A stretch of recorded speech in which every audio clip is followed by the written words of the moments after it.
starts now.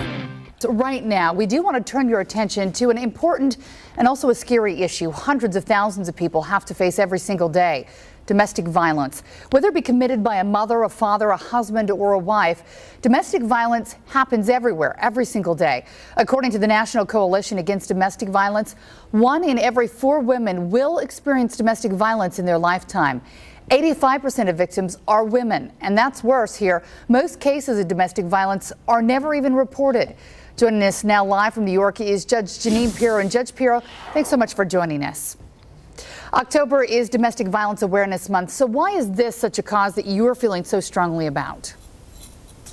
You know, Heidi, I started one of the first domestic violence units in the nation as a young prosecutor in 1978, and I've tried so many of these cases, and I've fought for the rights of battered women, and I've watched this this problem, which continues to be pervasive in our society, continue to today.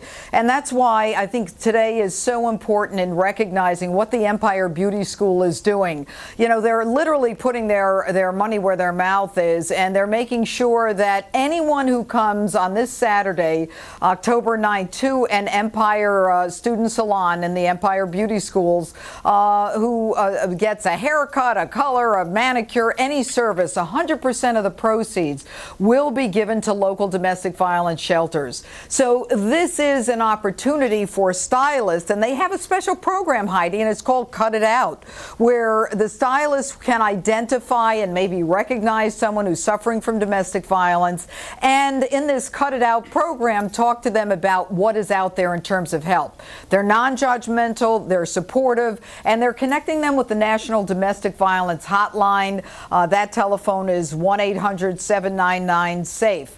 And the Empire Beauty Schools, in doing this on Saturday, are recognizing that the problem continues to today and that there's a lot more that we still need to do.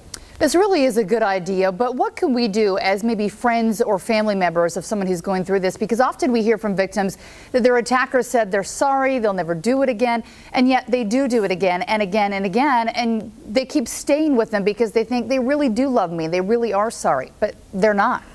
Heidi, you hit the nail on the head. I mean, that's the question that people ask. Why do they stay? And the reason they stay is a myriad of reasons, because they've been so beaten down that they think they deserve what's happened. They think they're wrong. You know, the abuser has convinced them that he wouldn't do it if they would only do X, Y, or Z, when violence is not excusable in any way, shape, or form. So to answer your question directly, what can we do? We can recognize the signs. Stylists in the Empire Beauty School can do it because they work with the head and they see the hands and the neck when they're working with them. But we can try to recognize when people are being isolated from family and friends, when they're wearing turtlenecks at inappropriate, seasons, when, they're very, they don't show up for things when they normally would. It's a problem that we all have to recognize. And make no mistake, 1 out of 4 women in this country is a victim of domestic violence during her lifetime.